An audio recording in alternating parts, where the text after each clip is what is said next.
Caros amigos, telespectadores, empresários, estudantes, estamos aqui para conversar sobre os nossos assuntos importantes do nosso dia a dia, dos assuntos que afetam o país e dos grandes assuntos que estão na preocupação de todo brasileiro. Eu queria fazer uma pequena divagação antes. Há um tempo atrás, se falava que o melhor negócio do mundo era uma usina de açúcar e álcool mal administrada. E o segundo era uma mais ou menos bem administrada e outra muito bem administrada e assim por diante.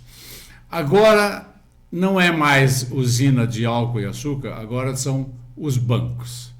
Os bancos são imbatíveis em conseguir lucros e retirar, digamos, toda a sua lucratividade de operações essencialmente de curto prazo.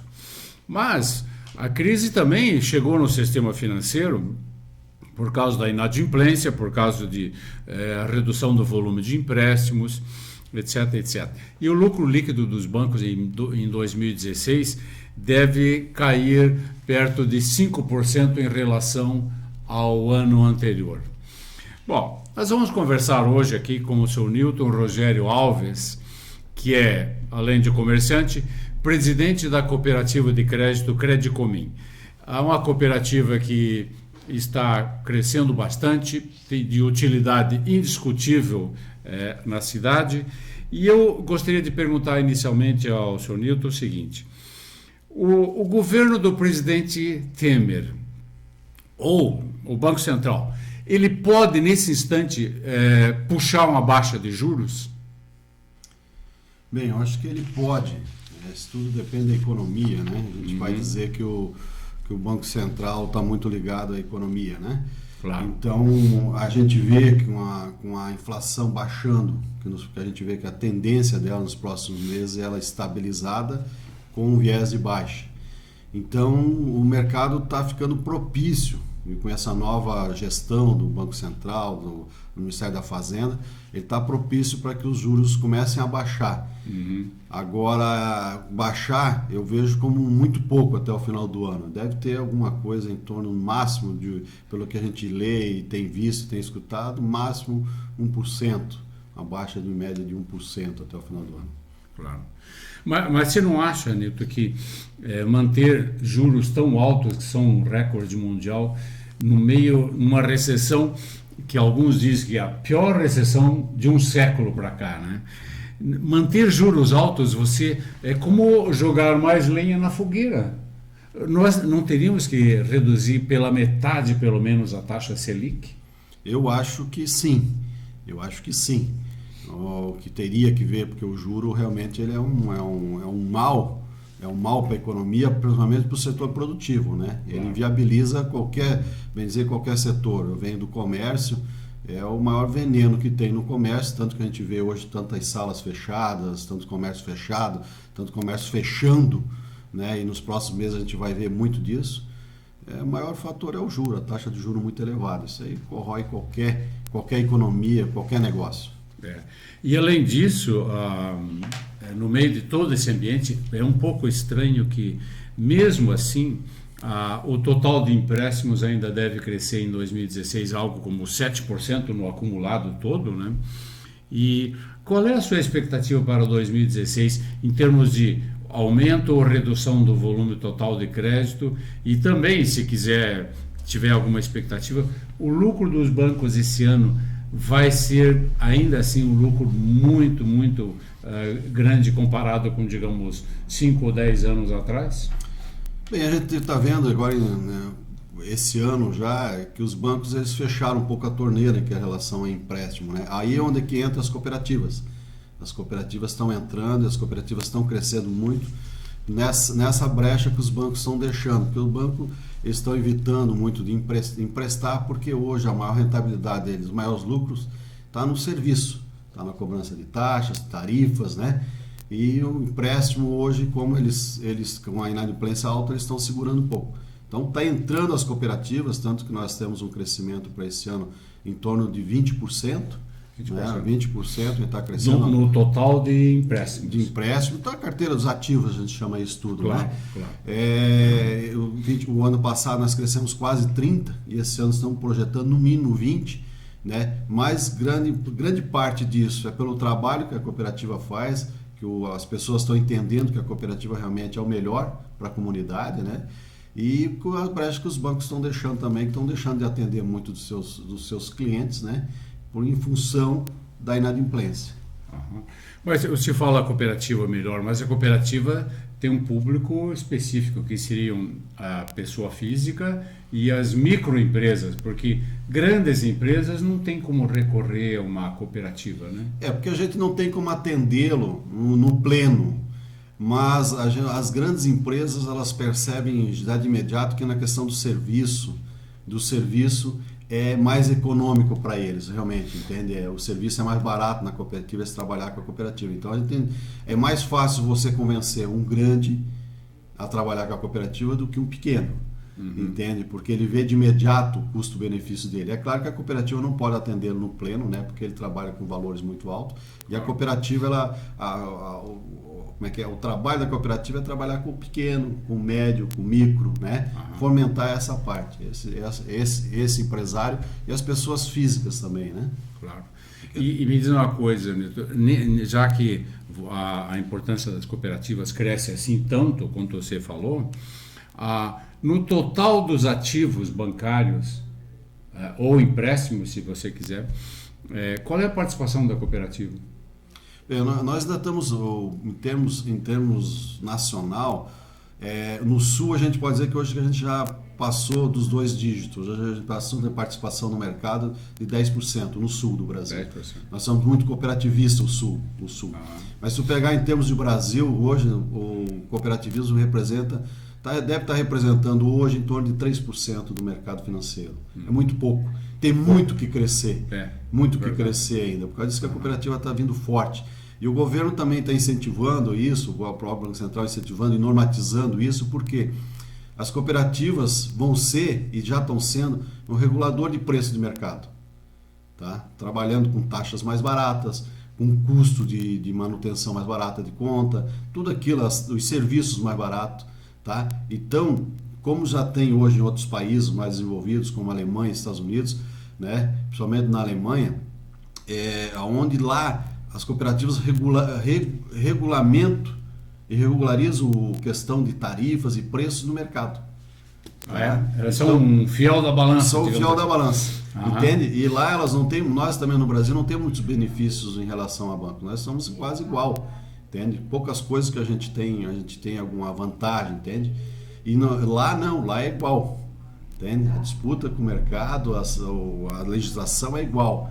Então, é que a população, o povo entende que eu indo para a cooperativa, eu vou conseguir fazer com que o mercado se regulamente, claro. Entende? A questão de preços, custos, eu consigo equilibrar isso. Né? Mas é uma coisa interessante, que é difícil de compreender, que a cooperativa tem que manter uma estrutura física como se fosse um banco.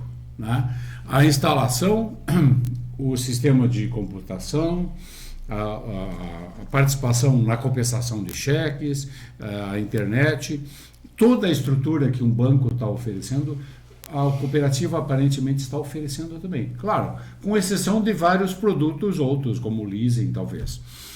Essa exigência do Banco Central de manter uma estrutura física de funcionários e de sistemas extremamente parecido com um banco, não eleva o custo de vocês como se fosse um banco também? Eleva o custo, até sendo hoje mais caro que esse custo é maior que os bancos. Entende? Nosso custo hoje é altíssimo. Ele é bem maior que o custo de um banco.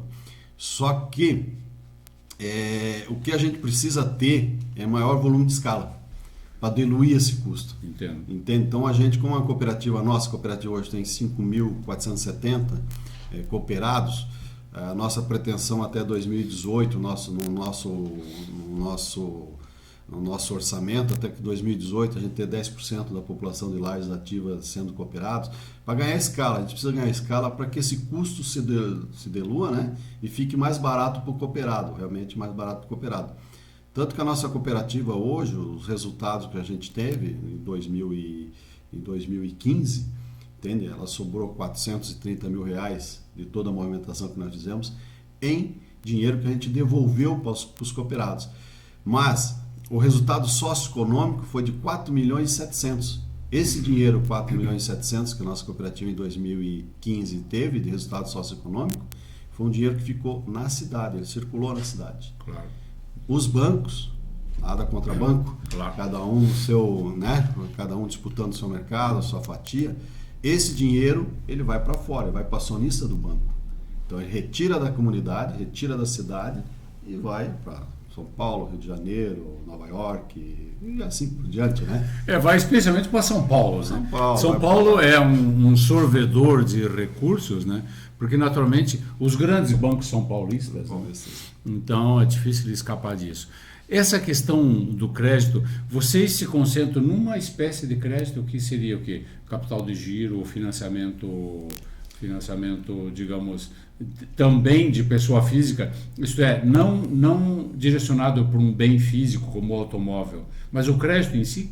A gente tem capital de giro, pessoa física, pessoa jurídica, a gente tem todos os produtos que um banco pode oferecer. Tá? Às vezes de forma um pouco diferente, de uma forma mais caseira, que a gente possa, né? Que a gente não tem especificamente aquele nome daquele produto, mas de um outro produto a gente pode atendê-lo, entende? Pode atender o cooperado, mas a gente presta hoje todos os serviços financeiros, tem a condição de prestar que um banco presta, entende? Nós temos todos hoje, compensação própria, né? Cheque especial, capital de giro, financiamento de casa, de terreno, a gente tem essas condições de fazer que um banco faz. Mas vocês eram atrelados ao Banco do Brasil um tempo atrás, né? O Banco do Brasil prestava alguns serviços, né? Hoje não, hoje nós temos quem nos regulamenta é o Banco Central, né? Então hoje nós somos monitorados diariamente pelo Banco Central, né? A gente presta diariamente, né? O Banco Central entra na cooperativa hoje onlinemente, vê os nossos números, vê o que está acontecendo. O que o Banco Central procura quando ele vê os números? Ele procura o quê? Empréstimos e depósitos? Empréstimos e depósitos, ver se está sendo feito aquilo que foi feito o orçamento no começo do ano, que a Assembleia aprovou, ver se está sendo cumprido aquilo e se está sendo feito aquilo que dentro das normas, está sendo atendido dentro das normas, né? A questão do cooperado, do sócio, os empréstimos foram feitos as linhas certas para aquilo que ele solicitou, a documentação está certo, o problema de lavagem de dinheiro também hoje é uma coisa muito forte, o Banco Central cobra muito isso, está cobrando todo o sistema financeiro. E a Receita Federal? É a Receita Federal, entende? Então a gente tem que estar todo ele certinho. Tanto hoje também nós temos hoje o fundo garantidor também, o mesmo fundo que os bancos têm hoje, o mesmo valor, hoje as cooperativas de todo o Brasil participam, R$250 mil por garantia de dinheiro que está na cooperativa, tanto em aplicação. Mas esse dinheiro, Nilton, esse dinheiro que você fala, essa garantia, que aliás é muito boa, ela se refere a depósito na conta corrente, à vista, ou depósito a prazo? Toda a vista, prazo, tudo que você tiver em CNPJ ou CPF, tá? Você tem essa garantia. Essa garantia é essa. Então, se você tinha alguma dúvida em relação à cooperativa, no passado, passado foi passado. Hoje, a cooperativa, ela é mais, eu posso dizer o seguinte, hoje ela é mais transparente e mais segura do que um próprio banco. Entende? Bom, a escala que ela opera também é uma escala, digamos, relativamente pequena, comparada com um grande banco, mas ela opera como um banco. Deixa eu perguntar uma questão, digamos, mais técnica. Em alguns países europeus, os bancos têm um nível de capital, digamos, de 100. E eles podem emprestar algo como 10 vezes, 20 vezes esse valor, né?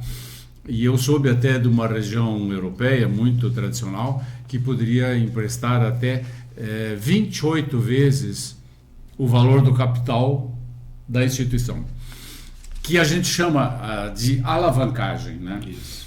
A alavancagem dos bancos é diferente da alavancagem da cooperativa?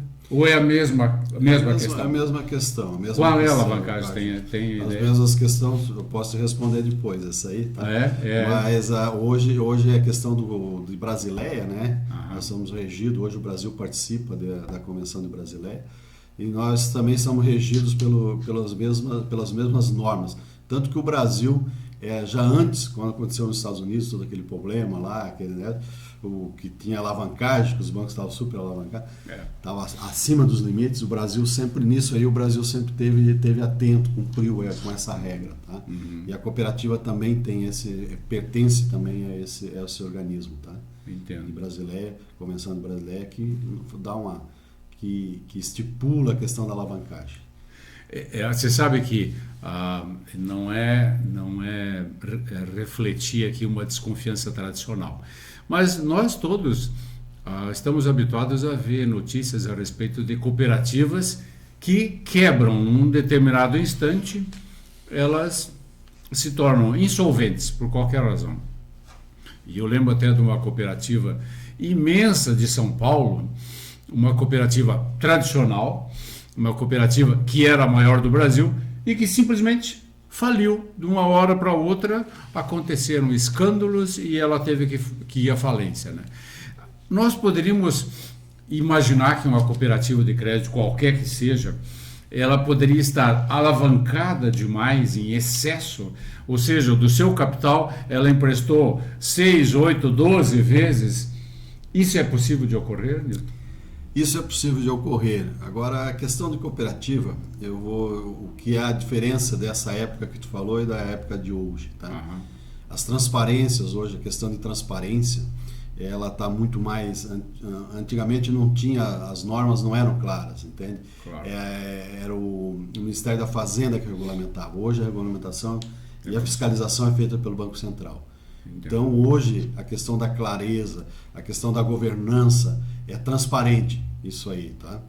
Eu posso dizer hoje que uma cooperativa não pode vir a quebrar, como um banco pode quebrar também. Mas hoje é muito mais difícil acontecer isso, tá? Porque é a questão de... Provavelmente, na época, foi coisas mal feitas.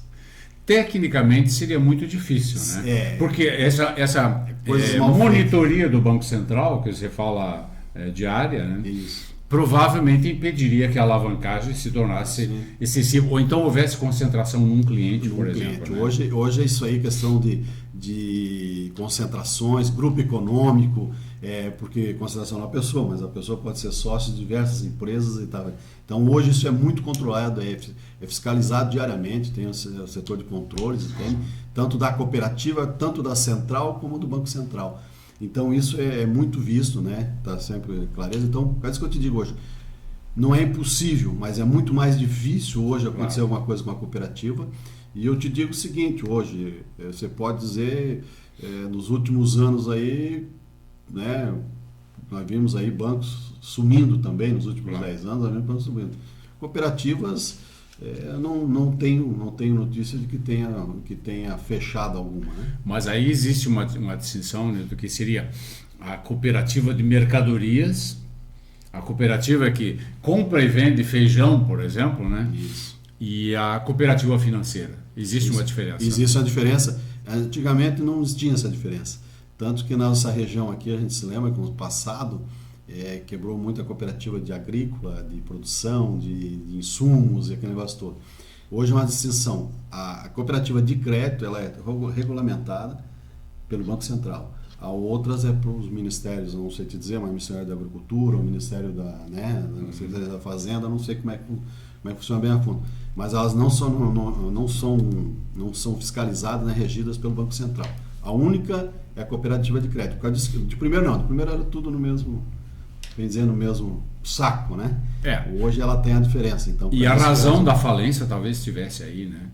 Essa, digamos, falta de controle, né? Isso. Agora, o controle exercido pelo Banco Central, como é que você justifica um controle, digamos assim, tão estrito em relação a uma cooperativa mesmo de crédito e em relação às outras cooperativas que periodicamente crescem muito e periodicamente vão à falência ou entram em grandes dificuldades? Qual é a justificativa para termos um controle tão estrito a respeito do cooperativo de crédito? Eu sei a resposta, mas eu gostaria que você confirmasse essa resposta. Não, né? vamos só colocar o seguinte, a cooperativa ela tem um problema, porque a cooperativa funciona muito com relacionamento. As pessoas, você conhece as pessoas. Com isso, o risco é maior também. Quando você conhece as pessoas, muitas vezes você acaba se envolvendo, você acaba, entende, não enxergando aquilo que deveria enxergar. Menos profissionalismo. Menos profissionalismo. Tanto que as cooperativas agora, desde 2012, se não me engano, que a Lei 130, a própria governança, hoje, o presidente, até o próprio presidente hoje, não interfere mais, ele não pode mais estar autorizando crédito ou fazendo crédito. O papel dele é outro. Claro. Entende? Então, um papel de superintendência, digamos assim. Institucional. Daí, com isso aí, você melhorou, porque quando você mistura essas coisas, mistura essa amizade, mistura esse relacionamento, começa a misturar, porque a cooperativa é relacionamento. Mas, quando eu vou emprestar um dinheiro, eu tenho que cuidar de tudo aquilo que tem, porque eu estou emprestando dinheiro, não é meu dinheiro. É o dinheiro de algum outro cooperado que deixou na cooperativa, que quer ele de volta com a remuneração, claro. Né? E que seja bem emprestado. Então, eu tenho que seguir todo um trâmite. A cooperativa tem um comitê de crédito? Tem comitê de crédito, tem alçadas, né? Cada valor tem a sua alçada, tem um comitê de crédito, entende? E não pode ter isso aqui. Se eu sou conhecido de você, eu não posso participar do comitê de crédito. Eu saio fora, deixo a outra equipe analisar. Porque com isso você evita muito problemas, que é aquilo que no passado que você estava falando, que cooperativas que sumiram. Por quê? Meu amigo, então meu amigo vai. Quando você vê, tá... Há várias décadas, o sistema bancário brasileiro era relativamente primitivo. E as cooperativas também. As cooperativas também. Mas eu lembro de histórias de bancos tradicionais que eram controlados por uma família ou especificamente uma pessoa, e esses bancos tinham um comitê de crédito, que era invariavelmente a diretoria, e o presidente. Então, as reuniões eram um tanto cômicas, porque os diretores apresentavam um crédito, a proposta, e o presidente assinalava com a cabeça sim ou não.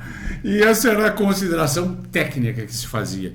Então, naturalmente que mudou muito, e o profissionalismo, ainda bem que é a regra dominante. Mas a respeito disso eu também queria perguntar, Nildo, o seguinte: é possível que, dado o bom desempenho de uma instituição, é possível então que isso desperte o interesse de alguma pessoa ou algum investidor ou um grupo de pessoas que se interesse por assumir o controle da cooperativa? Digamos, por qualquer razão, e especialmente razões econômicas, essa pessoa quer se tornar, digamos, a diretoria ou ter a maior parte das decisões. É possível um grupo qualquer assumir o controle da cooperativa, ou esse controle ele é também rigidamente supervisionado pelo Banco Central? Eu acho difícil, porque a cooperativa, como é que ela funciona? A cooperativa, você é um sócio cooperado, você tem direito a um voto, independente das tuas cotas que você tem lá, das cotas capitais que você colocou. Não há ligação da cota de capital com um voto. Não, é um voto. Uma pessoa vota. Uma pessoa vota. Eu posso ter 50 mil reais de cota capital e a outra pessoa pode ter 10 reais. Qual é o teto de capital? Não tem, tá? Mas é limitado, se não me engano, o nosso estatuto limita a 20% do total, tá? Okay. Porque a hora que a pessoa sair, para não ter problemas, porque ela pode resgatar de volta, né? Então, para não prejudicar o todo, né? Então, um voto, uma pessoa. Então, dificilmente um grupo vai conseguir fazer isso. E a cooperativa a gente trabalha, a nossa cooperativa a gente trabalha para que uma participação, a gente trabalha na transparência. Aquele grupo, o grupo que começou, as 30 pessoas que começaram lá no começo, tá? Que eles começaram no começo, que começaram a cooperativa lá, que colocaram o seu dinheirinho no começo, hoje são poucos que participam na questão da diretoria, dos conselhos e tal. Eles participam no serviço, eles trabalham com a cooperativa, né? Isso aí sim. Agora, na cabeça da cooperativa, são poucos que tem, que estão lá. A gente sempre procura a questão da renovação, né? Fazer a renovação. Então a gente vê como dificilmente alguém vai tomar conta ou ser dono da cooperativa. Dono, acho que isso aí está fora de qualquer cogitação. A cooperativa, ela, aspas, pertence, no caso, ao CDL ou ela é autônoma completamente? Não, ela é totalmente autônoma. Ela nasceu dentro da CDL com o apoio da CIL e da AMP. Tá? Essas 3 entidades apoiaram.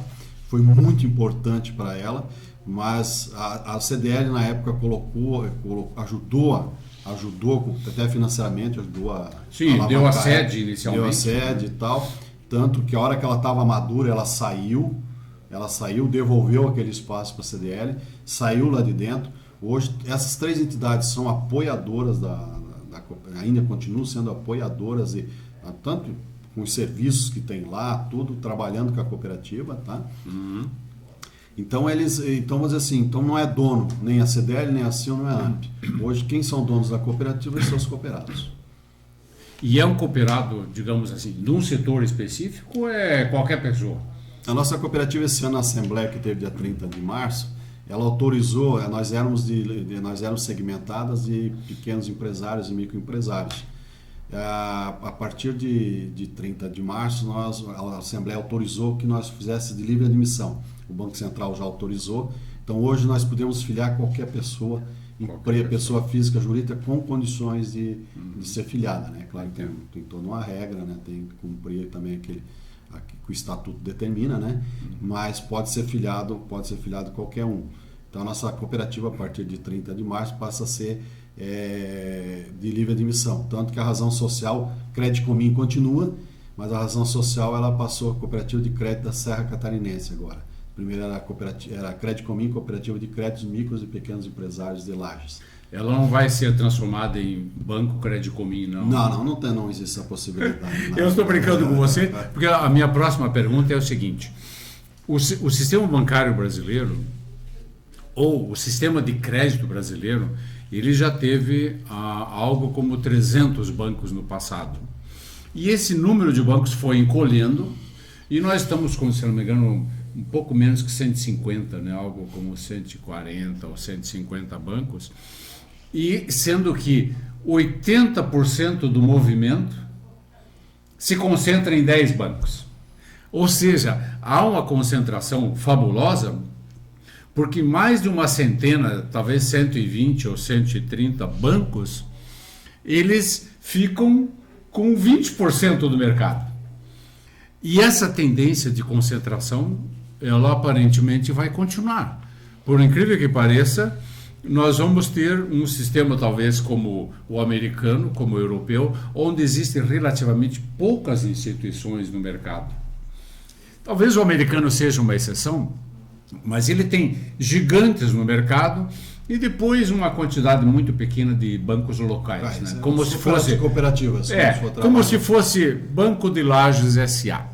Eu queria perguntar para você o seguinte: não é possível que num futuro qualquer uma dessas grandes instituições resolva, aspas, adquirir o Credicomim?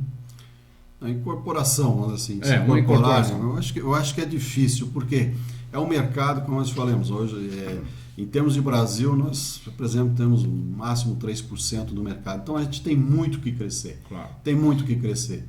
Agora vai capaz de chegar a um certo ponto que pode acontecer isso. Mas nós estamos distantes ainda disso aí, eu acredito que a gente tem distante, só que a gente tem a necessidade de crescer. Porque também, como diz assim, os custos, o custo operacional, aquilo que nós conversamos no começo aqui, o custo operacional é completamente outro, né? Outro. E hoje nós estamos com um custo operacional maior que os bancos.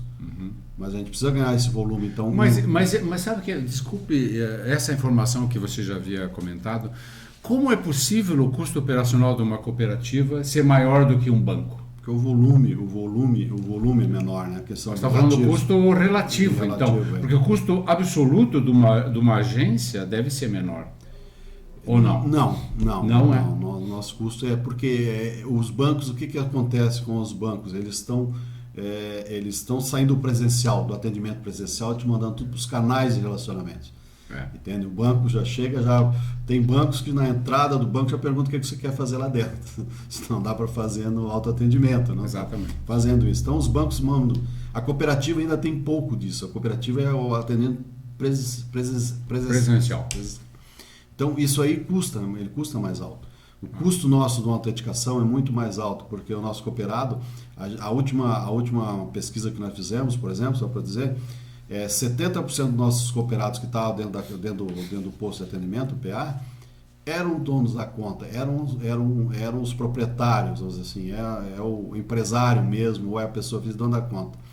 30% era outros que estavam fazendo serviço para eles. Nos bancos a gente vê o contrário, a gente vê 70% que está numa agência são pessoas fazendo serviço para o proprietário. Então, a cooperativa é que a pessoa gosta de ir lá fazer, de ser atendido, de se ter. Claro. Ainda tem muitas pessoas que não gostam do canais de autoatendimento, né, mobile, essas coisas assim, não gosto. Gosto de tete a tete, né? Verdade. Ser chamado pelo dono, tira as dúvidas na hora, aquele negócio todo. A cooperativa tem muito disso. Então, por causa disso, o nosso custo ele é mais alto. E a velocidade da resolução de problemas, da tomada de decisão, é muito diferente de um banco, provavelmente. É muito, porque o banco está muito automatizado nisso, entende? Ele está muito, você coloca o teu CPF ali, o CNPJ, ele já te dá o que você tem de limite, já te dá tudo.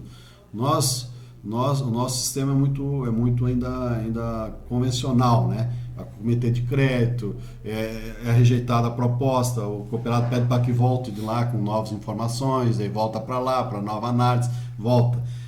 Os bancos é o sistema. O sistema fala com, né? Fala com o cliente, né? Nilton, eu tenho uma última pergunta para você, dado o nosso tempo que está correndo rapidamente. Dê uma ideia para nós da taxa bancária e da taxa da cooperativa. Por exemplo, para um capital de giro pequeno ou um desconto de duplicatas, digamos. O banco opera a 60%, 40%, 48%. A cooperativa opera na mesma faixa ou quanto? Não, para o mês de abril, por exemplo, nós fechamos com a nossa taxa média de empréstimo em torno de 2,15. 2,15, né? Okay. Então, foi 2,15. Os bancos, no mínimo, qualquer operação, depende do relacionamento, depende do tamanho, depende daquele negócio todo. Mas não tem operado com menos de 2,80, 2,85 por mês, né? Por aí. Então, a diferença de 30%, 40%. E ainda é o seguinte, no final do ano, esse 2,15, uma parte dele ainda retorna. Em termos reais, reduz um pouco mais. Reduz um pouco mais. A gente poderia falar, como se fôssemos europeus, que a taxa de 2,15 da cooperativa é muito alta. Né? Muito alta. Mas falando como brasileiros, é uma taxa bastante razoável. Bom, eu gostaria muito de agradecer ao Nilton Rogério Alves, presidente da cooperativa Credicomim, que tem uma trajetória aqui na nossa cidade muito boa, muito bonita, aliás. Eu gostaria de agradecer muito a entrevista e os esclarecimentos que nós tivemos. Gostaria também de convidar os nossos telespectadores, estudantes e empresários, para que esteja aqui no nosso próximo programa. Até lá!